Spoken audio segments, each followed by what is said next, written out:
Get out. That's all right, because it's a Bible study. Hey, so we're in 1 Samuel, and I think I forgot to put my marker in, but I think we're 10. starting in chapter 10, right? Mhm. Great. Mhm. And this is the last time, well, hopefully it's the last time you'll hear me say it, but if you're not going to the Lost class, there's still one more tomorrow night. And I just was pulling clips last night, and I was going, well, it's clearly a lot of ordination going on in season 6 here. And same thing happens here in chapter 10. Spoiler alert, sorry. That's okay. No, I won't catch up. This is a ordination as well, to start off. So we left off with Samuel being tasked with finding a new king. And right on cue, the very handsome, tall, dark, handsome Saul enters the picture. And this is where we're picking up. I'm going to read from the Common English Bible. And here we go, chapter 10. Samuel took a small jar of oil and poured it over Saul's head and kissed him. The Lord hereby anoints you leader of his people Israel, Samuel said. You will rule the Lord's people and save them from the power of the enemies who surround them. And this will be the sign for you that the Lord has anointed you as leader of his very own possession. When you leave me today, you will meet 2 men near Rachel's tomb at Zelzah on the border of Benjamin. They will tell you, the donkeys you went looking for have been found. Now your father has stopped thinking about the donkeys, is worried about you, which, by the way, Saul's knew that was going to happen. He's asking, what should I do about my son? Then when you've gone on a bit farther, you will come to the oak at Tabor. 3 men who are going to consult God at Bethel will meet up with you there, one carrying 3 young goats, one carrying 3 loaves of bread, and one carrying a jar of wine. They will ask how you're doing and will offer you sacrificial bread, which you should accept. After that, you will come to Gilbeth Elohim, which is a Philistine fort. When you enter the town, you will encounter a group of prophets coming down from the shrine, preceded by harps, tambourines, flutes, and lyres. They will be caught up in a prophetic frenzy. Then the Lord's Spirit will come over you, and you will be caught up in a prophetic frenzy right along with them. It will be like you've become a completely different person. Once these signs have happened to you, do whatever you would like to do because God is with you. Then go down to Gilgal ahead of me. I'll come down to meet you to offer entirely burned offerings and to make well-being sacrifices. Wait 7 days until I get to you, and then I'll tell you what you should do next. And just as Saul turned to leave Samuel's side, God gave him a different heart. And all these signs happened that very same day. When Saul and the boy got to Gibeah, I've never, I don't know if I've encountered that one before. There was a group of prophets coming to meet him. God's Spirit came over Saul, and he was caught up in a prophetic frenzy right along with them. When all the people who had known Saul saw him prophesying with the prophets, they said to each other, what happened to Kish's son? Is Saul also one of the prophets? One of the locals then asked, and who is their leader? So it became a proverb. Is Saul also one of the prophets? When the prophetic frenzy was over, Saul went home. Saul's uncle said to him and his young servant, where did you go? To look for donkeys, Saul replied, but when we couldn't find anything, we went to Samuel. Please tell me what Samuel told you, Saul's uncle said. He reassured us that the donkeys had been found, Saul answered. But Saul didn't tell his uncle what Samuel had said about the kingship. Dun, dun, dun. I wonder why. There's a lot going on in that passage I read, and a lot of, I bet, suspect translation differences too. I think I'm going to name my next band Prophetic Frenzy. It's pretty awesome. I think Prophetic Frenzy is what Lila and Ella do on Sundays at the altar. The little girls in the front of the altar at 10:30. They're getting closer and closer to the actual consecration of the Do you elements. see Ella laying like just watching you? Yeah, It's just like very, very cute. they're just caught up in a prophetic frenzy. Yeah. What did you what sticks out to you all in here? What's kind of curious?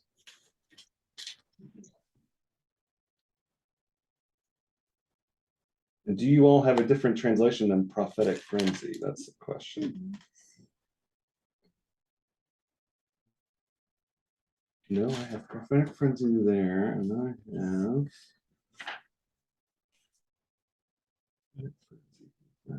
Hold on a second, Samuel. Let's look at it.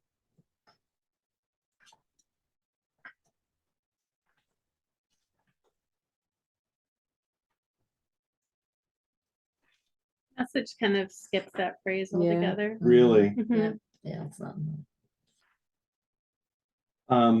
Often what we're doing, should be no surprise to some of you, but it's worth repeating. In one of my newer translations by Robert Alter, verse 11, there's a quote.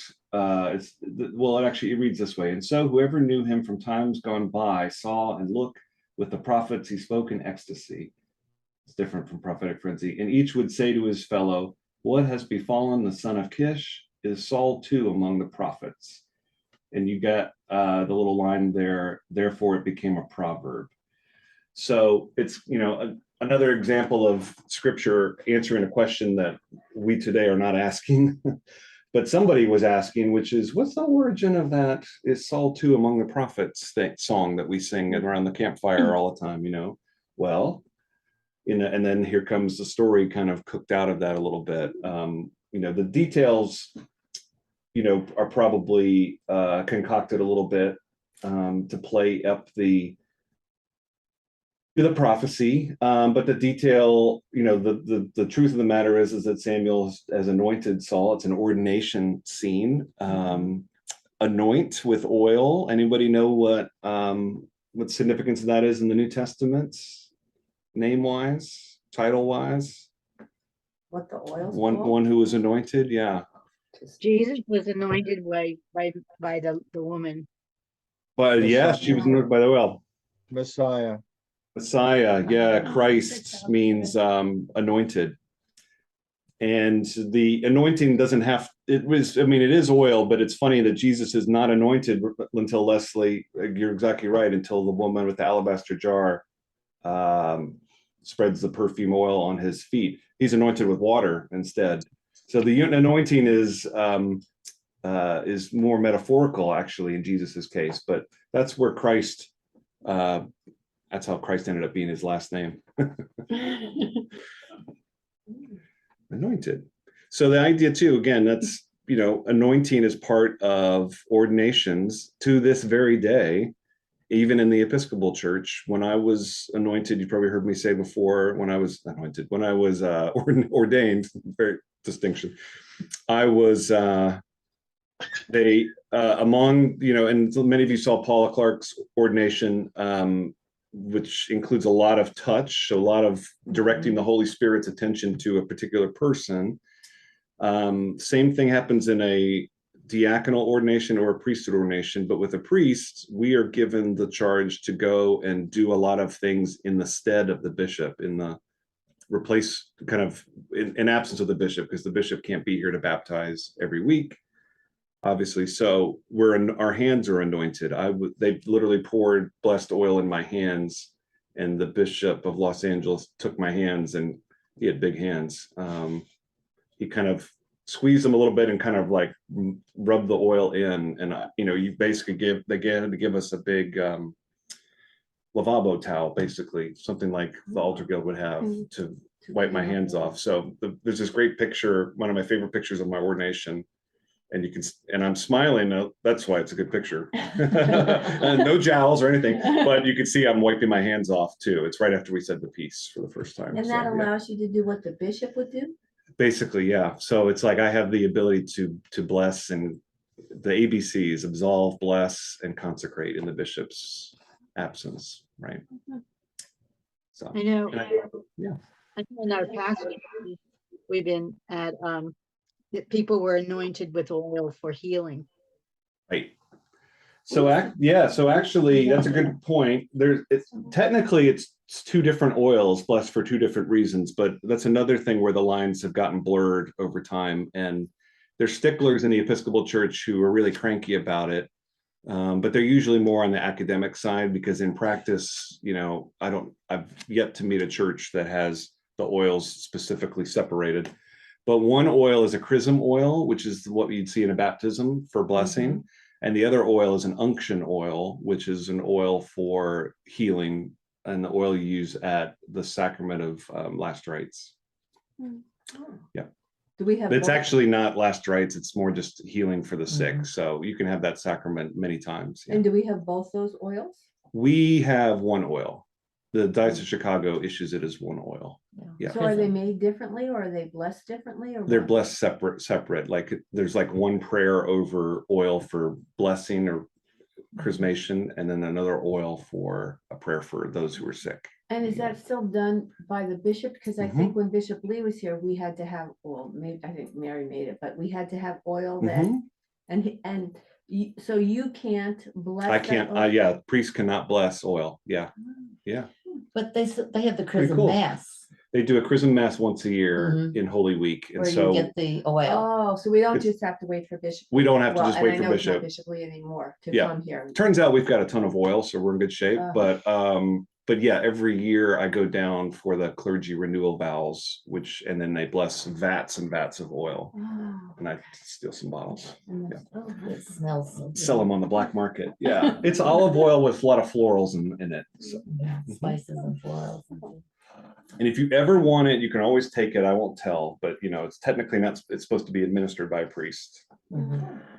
So that you get this, it's a little bit of the semantics. I bet some of you from different traditions might be rolling your eyes, and that's okay there is this thing of certain orders, holy orders do different things, and it's not always a hierarchy in many ways. We think of it sometimes as a hierarchy.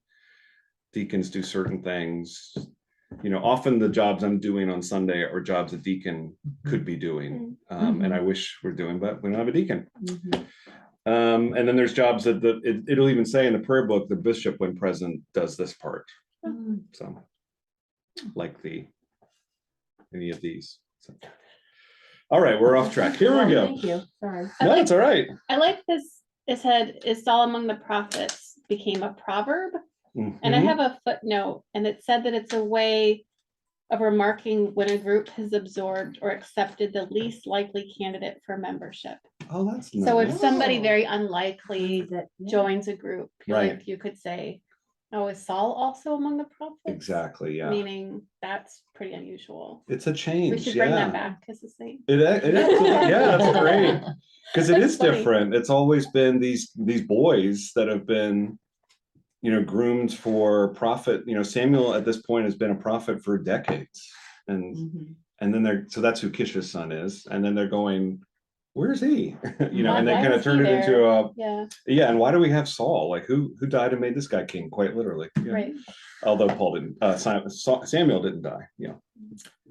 In that vein, it's interesting where they talk about prophetic frenzy, and that was pretty much a belief back in ancient times that when you began to prophesy, it was common for you to kind of almost go into like a fit, a frenzy, where you're Yeah. seized by something else, and that something else is speaking through you. It's not your words, actually. It's literally something grabbing a hold of you and speaking through you.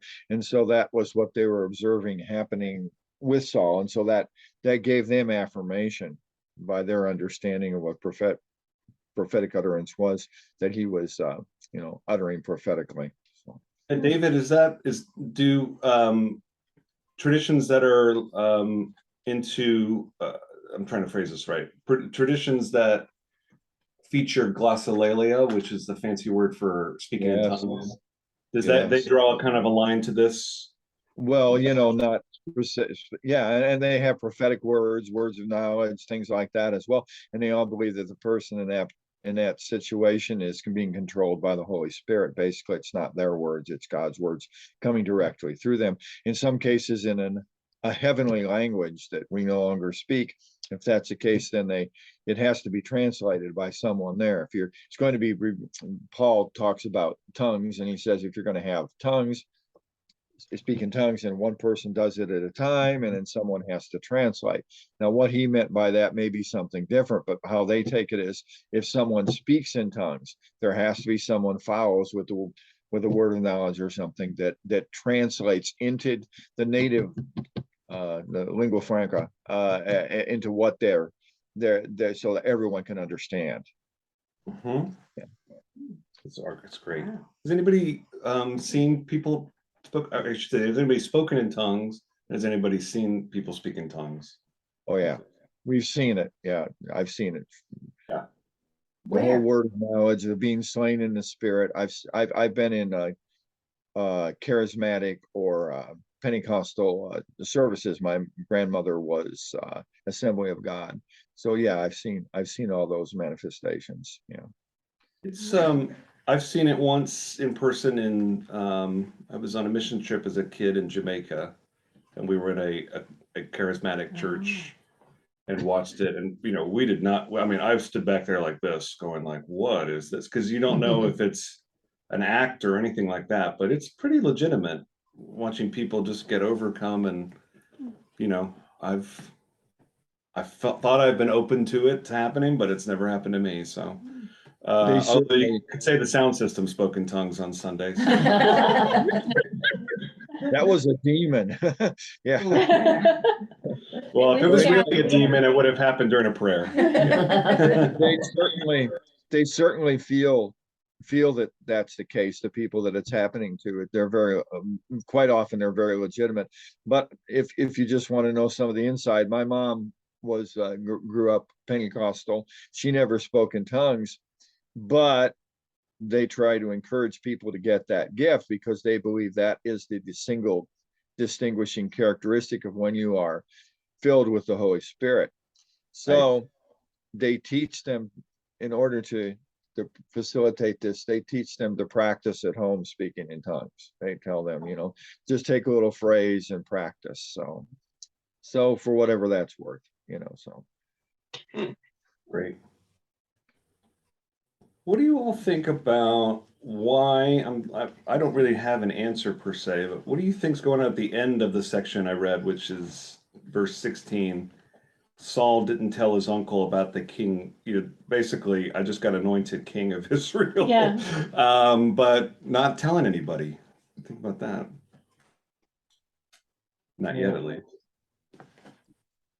Well, this kind of reminds me of when Jesus tells those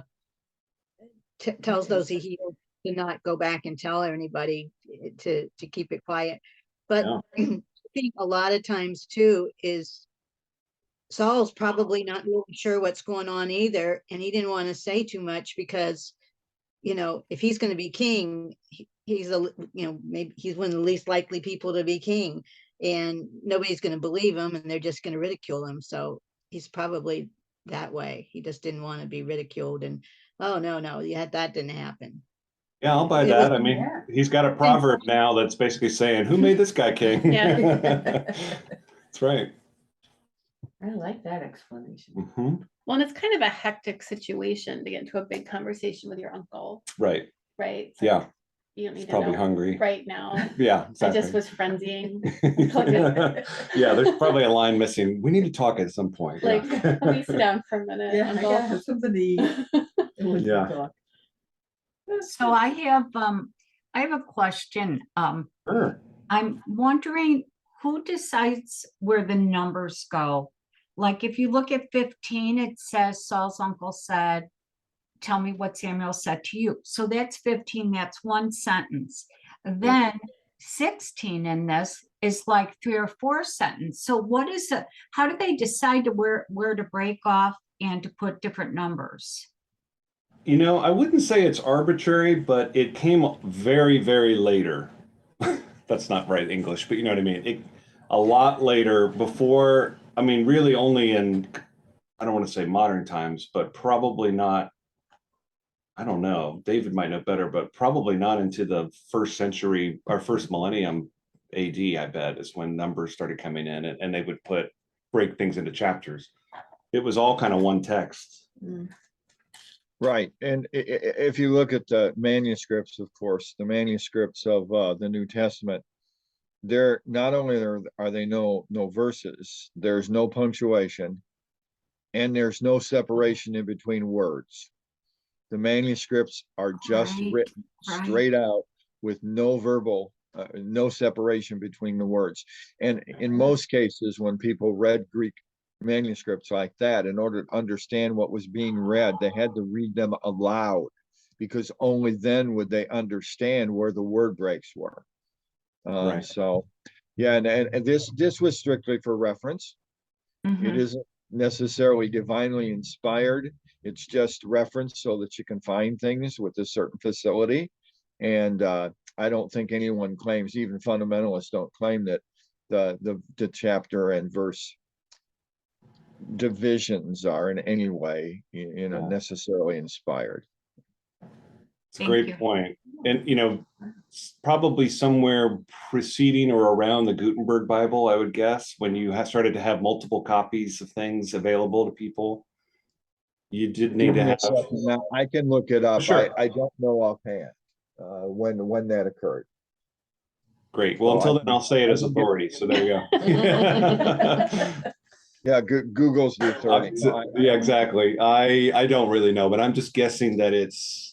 I love what you said about it being a reference point. How are we all going to find where we are together?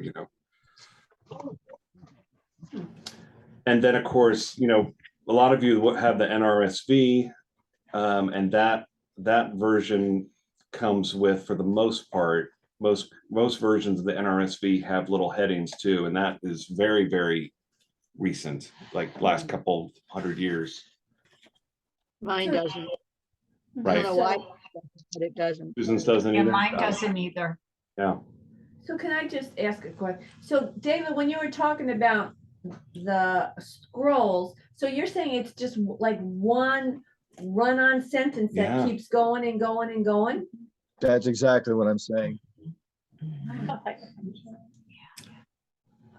Yep. Boy, that Cool, would be huh? hard to read. Let me I'm see if just I can. thinking Yeah, I'll how find a hard- picture too. How hard it would be to read, Well, that's why you said you have to read it out loud. Yeah. And Hebrew then- doesn't have vowels.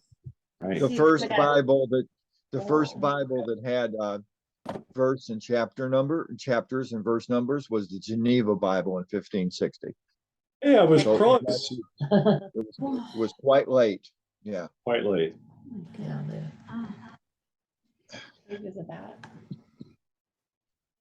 Wow, you probably, Oh. did you know that, Yeah. Diane, too? This is what it looks like. Like each one. There's one on Oh, screen got it. too. See, Yeah. yeah, Same same picture. picture. Yeah, I can just imagine. Oh Just my I'm going to goodness. share it at home. Everything, Hang on one yeah. second. Sorry to get us off Oh, track. no, but this that's is- just it. Hey, it's Bible study. Just eliminate any Yeah, reference. There we doesn't that go. make a lot of punctuation, sense? Anything. Oh my. That's even probably more of a sophisticated version. Yeah. Here we go. Hebrew in the university's cultural updating libraries, Hebrew manuscript catalog. We stumbled upon the scroll in February. It's a scroll from the 1100s. So, imagine something even more rudimentary. Pretty cool. And look at the penmanship there. I mean, look at Oh, those yeah. great lines in the calligraphy. Hey, And Greg, so- would you take a minute and read that to us, like what's on the screen? I mean, I just would like Maybe. to know. I wish I could. No, I probably could do some of the words. That'd be fun. Boy, Do you really? Oh, I'm You can read sorry. Some of it? Some of them, yeah. It's just too tiny. I can see the letters. I just can't quite see. You need the rabbi from Joliet. Right. But this brings up a good point too. Prophetic frenzy. That phrase is repeated not just to make a point. That phrase is repeated. I know I've said this before, because nobody had the text in front of them. So you really had to compose this text in a way where, not compose it. It was such an oral culture that things were repeated for both poetry, symmetry, and for people to just kind of resonate, to really stick in their brain after they hear it about 3 or 4 times. Yeah, I don't even know what that scroll The is. same way that that the Holy Spirit coming on people in the New Testament was signified by certain signs. In the Old Testament, the prophetic frenzy was a sign of someone being possessed by the Spirit and speaking. The last phrase I wanted to point out, and just see what you all think and see if you have a different translation. I don't know if you do. I thought it was really curious. No, it's the same thing. Verse 9. And it happened as he turned his back to go on from Samuel that God gave him another heart. Mm. And we've heard before of God giving Pharaoh a hardened heart, but this way, God giving another heart. In that case, I bet the Hebrew is probably, since it's kind of a consistent translation, that the Hebrew probably implies it's as if he took out a heart and gave him a different one, like the Tin Man. These words are kind of proleptic. I don't know what that word means. Head note for the narrative report that follows. It's not implied that the transformation of Saul and the signs occurred the very moment Saul turned to go. But anyway, In the message, it just says it made him a new person. there you go. Yeah, And mine says God changed Saul's heart. changes. And there is a note in my Oxford Study Bible here about another heart. Saul's psychological state is changed to one befitting his new role as king. Yeah. Oh. It's a fun little dance of language. English is the problem child here because we have such a particular language, peculiar and particular. But it's funny when we say choose the heart, choose or change. Sorry. Oh, there we go. Saul's heart, Lev. Yep.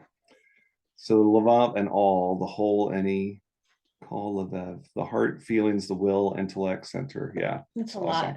Yeah. Lot in one word, right? Lev is the word for heart in Hebrew, and it means many things: the heart, the feelings, the will, the intellect, the center.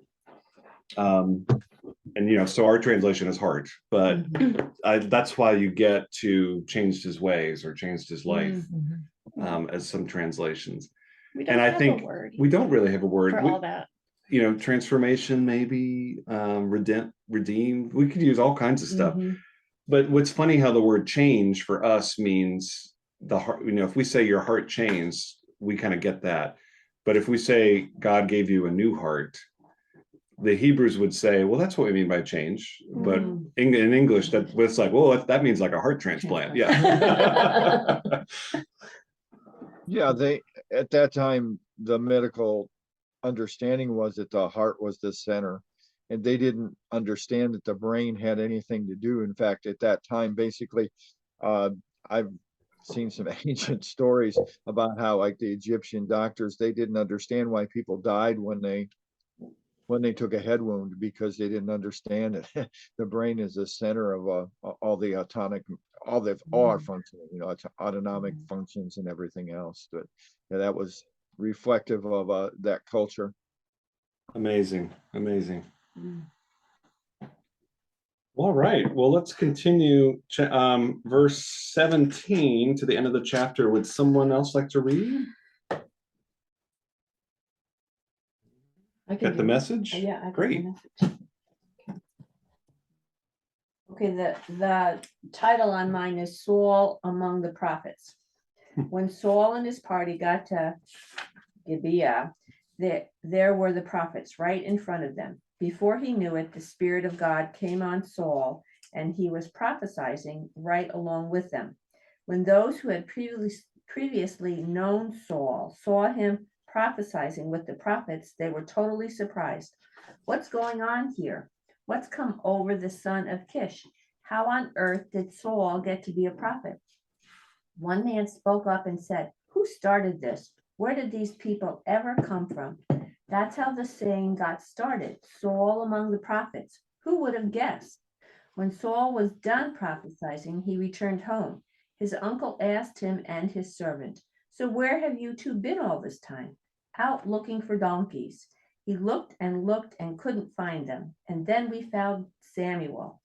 So, said Saul's uncle, what did Samuel tell you?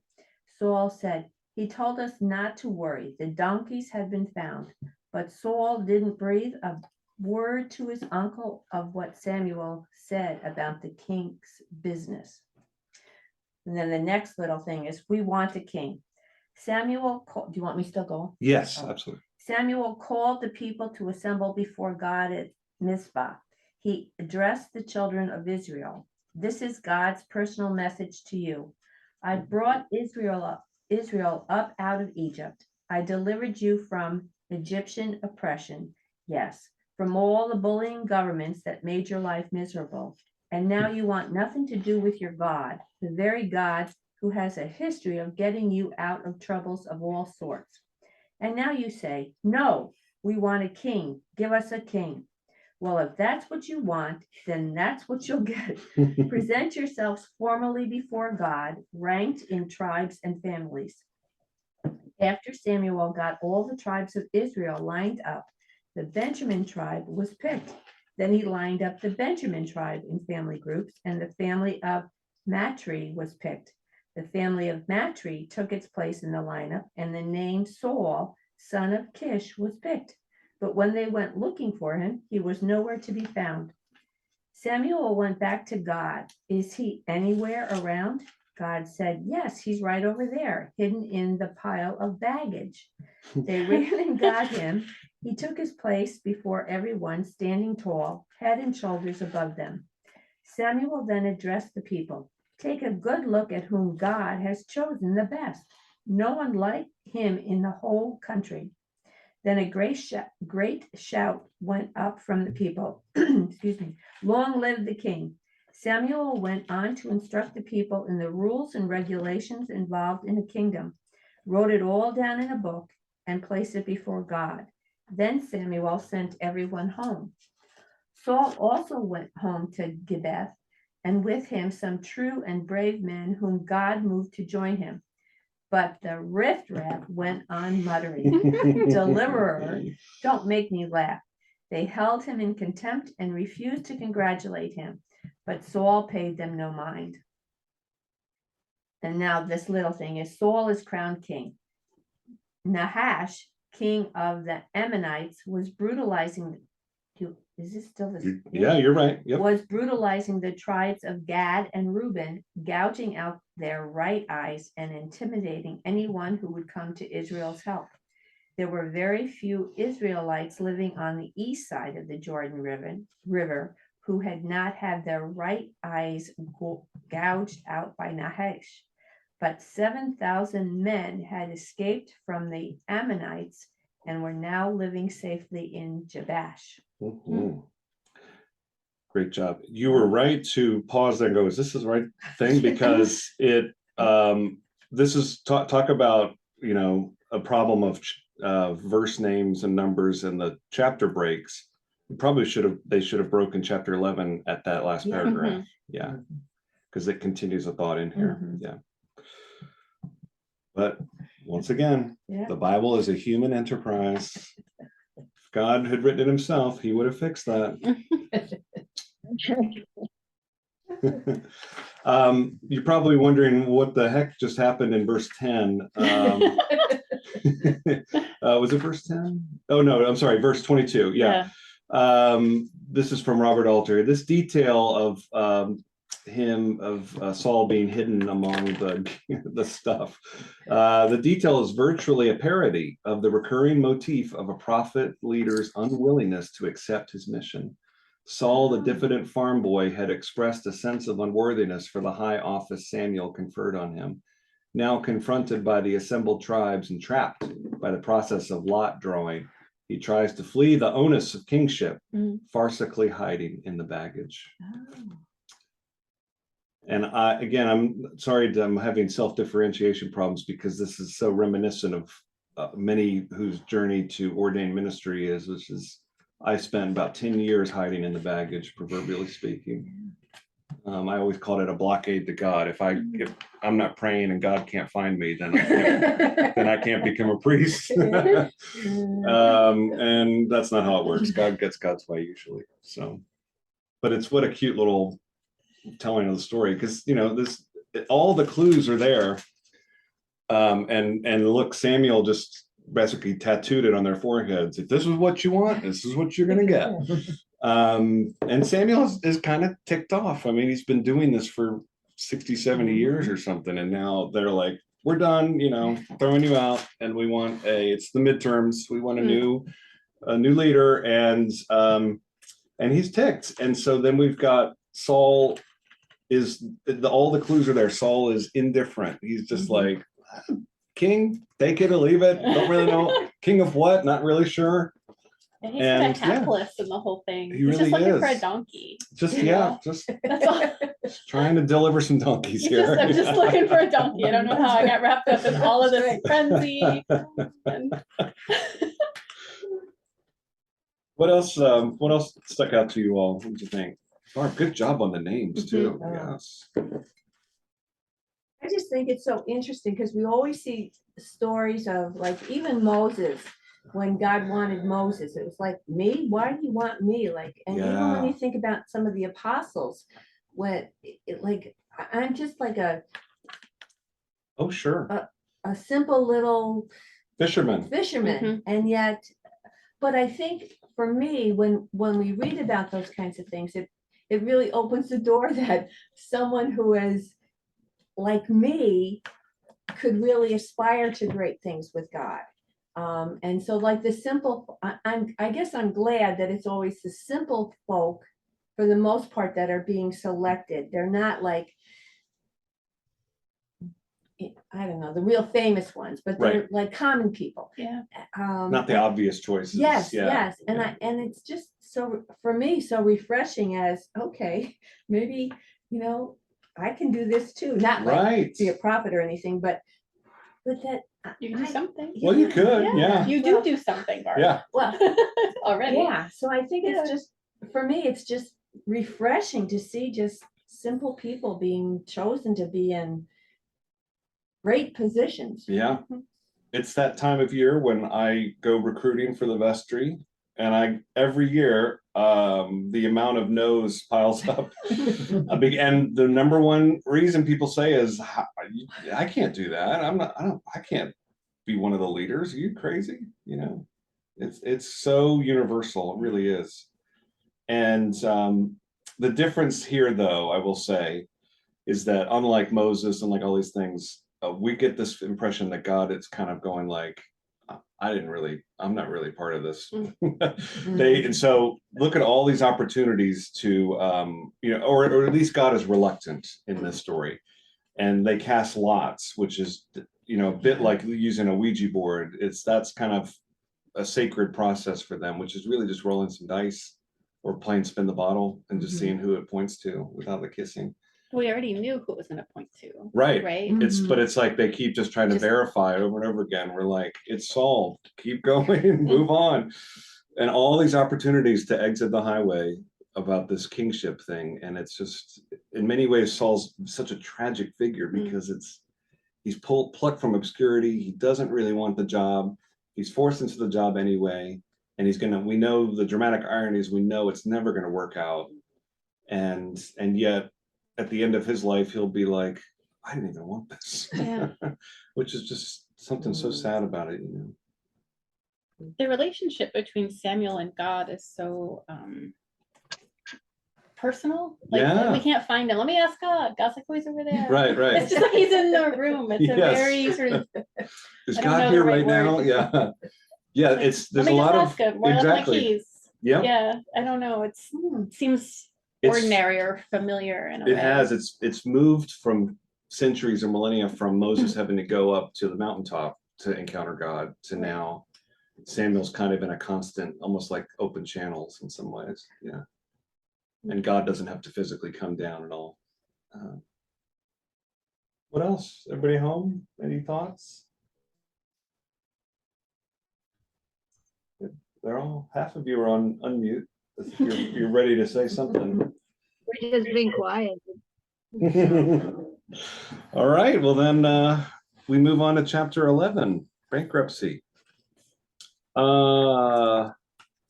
Would anyone like to read from their version? So this really is picking up from that last paragraph of chapter 10. I can read from the NRSV. Okay, terrific. Thanks, Leslie. And it's short enough. I bet you could read the whole chapter. Oh, I could probably. Yeah, I looked at. You can do whatever you want, by the way. Yeah. About a month later, Nahash the Ammonite went up and besieged Gibeah Gilead, and all the men of Jabesh said to Nahash, "Make a treaty with us, and we will serve you." But Nahash the Ammonite said to them, "On this condition I will make a treaty with you. namely that I gouge out everyone's right eye, and thus put disgrace upon all Israel. The elders of Jabesh said to him, give us 7 days respite, that we may send messengers through all the territory of Israel. Then, if there is no one to save us, we will give ourselves up to you. When the messengers came to Gibeah of Saul, they reported the matter in the hearing of the people, and all the people wept aloud. Now Saul was coming from the field behind the oxen, and Saul said, what is the matter with the people, that they are weeping? So they told him the message from the inhabitants of Jabesh. And the Spirit of God came upon Saul in power when he heard these words, and his anger was greatly kindled. He took a yoke of oxen and cut them in pieces, and then sent them throughout all the territory of Israel by messengers, saying, whoever does not come out after Saul and Samuel, so shall it be done to his oxen. Then the dread of the Lord fell upon the people, and they came out as one. When he mustered them at Bezek, those from Israel were 300,000, and those from Judah 70,000. They said to the messengers who had come, thus shall you say to the inhabitants of Jabesh Gilead, tomorrow, by the time the sun is hot, you shall have deliverance. When the messengers came and told the inhabitants of Jabesh, they rejoiced. So the inhabitants of Jabesh said, tomorrow we will give ourselves up to you, and you may do to us whatever seems good to you. The next day, Saul put the people in 3 companies. At the morning watch, they came into the camp and cut down the Ammonites until the heat of the day. And those who survived were scattered, so that no 2 of them were left together. The people said to Samuel, who is it that said, shall Saul reign over us? Give them to us so that we may put them to death. But Saul said, no one shall be put to death this day, for today the Lord has brought deliverance to Israel. Samuel said to the people, come, let us go to Gilgal, and there renew the kingship. So all the people went to Gilgal, and there they made Saul king before the Lord in Gilgal. There they sacrificed offerings of well-being before the Lord, and there Saul and all the Israelites rejoiced greatly. Just in a short breath, it went from who made Saul king? Let's put him to death to they rejoiced greatly. Mhm. So some conflicting emotions among the people for sure.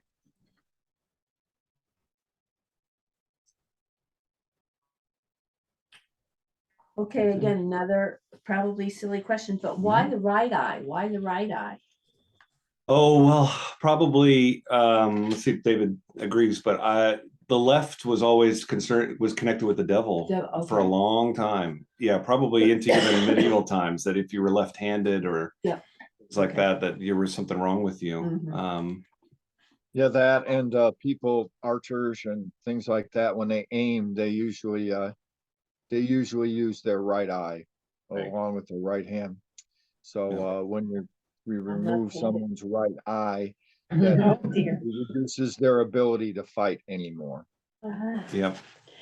Okay. And to that, I say, in our denomination that welcomes everyone, if you're left-handed, you're not the devil. I can tell you, sure. Thank In you. fact, Appreciate I'm here that. to tell you that God is ambidextrous. There you go. And all right-eyed or right-handed people are not right-eyed. Some are left-eyed. So that's an go. interesting Exactly. distinction as well. Yeah. It's amazing that all these clues, which I really had forgotten. It's been a while since I've read this. All these clues that just this is not going to end well. I mean, they're coming to his coronation and they're crying. And Saul's going, what's wrong with everybody? This is supposed to be a party. Cheer up, you got a king. But those words from Samuel saying you're gonna, you'll get what you asked for is kind of looming over everything. But again, the dramatic irony is not all will be lost, but that there's a better king on the horizon, and that's just a few chapters away. Do we think this threat where Saul said, if you don't come fight, I'm gonna chop up your oxen? Does that feel ominous, or is that sort of just normal business practice? I think so. It feels ominous to I me. think so. I think it sounds like Saul is like, he's trying to use whatever innate gifts or anything he has for leadership, but that's just his natural instinct is to behave that way. And it's like, oh yeah, this isn't To right. chop things Yeah, up. exactly. Chop up an oxen, and it's like Luca Brasi sleeps with the fishes in The Godfather. Just delivering the pieces of an ox is not really bode well for the start of your ministry, right? Well, I think it was a threat by Yeah. Saul. You can come with me and help me, or I'm going to take one of your main sources of providing sustenance, your oxen by which you plow and by which you cart things. Yeah, I'm going to take this away from you. It's going to be a serious penalty if you don't come on board. Yeah. That's why I'm reading verse 15, the last verse and the last sentence of it, that they all had a great celebration, or they all rejoiced greatly, is something kind of almost also comical or ironic. There was this great comedy TV show, Arrested Development. Maybe some of you all seen it. And it's really, its first 3 seasons are worth watching, and somewhere in the middle of it, it's all about family drama and ownership of a company, and the hapless brother Job who's played by Will Arnett, becomes the CEO, acting CEO, and he's the one who's the magician, and he just barely can keep his life together. And he becomes the head of the company for a little while, and he too says, like, I don't even want this job, and he's all about just how he, looking good in the boardroom and everything. But anyway, they have a Christmas party. It's a great episode. And everyone in the company is miserable because he's the president, and he's getting up making a speech and issuing threats to all these people. And he's like, watch out, I'm going to fire all of you all people. And then he goes, all right, now let's dance. And they all just kind of stand there and move. And he goes, everybody dance now. It's a good show. Such a great show. It's really funny. That's what this feels like to me. It's just the king going, all right, we're celebrating. And they're like, he's like, no, seriously, start dancing. Sorry, David, what were you gonna say? The beatings will continue until morale. Right. It's almost like Monty Python or something. Yeah. So there you go. What is to follow is let's see, I'm just skipping ahead a little bit so we know what's coming next week. Oh, good. We're getting to some great characters coming up, including Nicole. And David is just a few chapters away as well. So we're only going to be stuck in this Saul kingdom per se for a few chapters here. But we're not alone. All the tribes of Israel are crying with us. But it's just a fascinating thing of the overarching message of just God warning them, I don't think this is going to be the solution to you. And I think that's the thing maybe we take to heart today, that kings come and go, kings, queens, monarchies, I'm not saying he's saying democracy is the way going, but it is saying God is the way forward. And the people are trying to make it human versions of God, and that's not going to work out. Yeah. Yeah. All right, everyone. This was a treat. Thank you so much. Thanks, everybody. See you next time. Okay, bye. Same bat time, same bat Bye. channel. Have a good week. Bye-bye. Bye.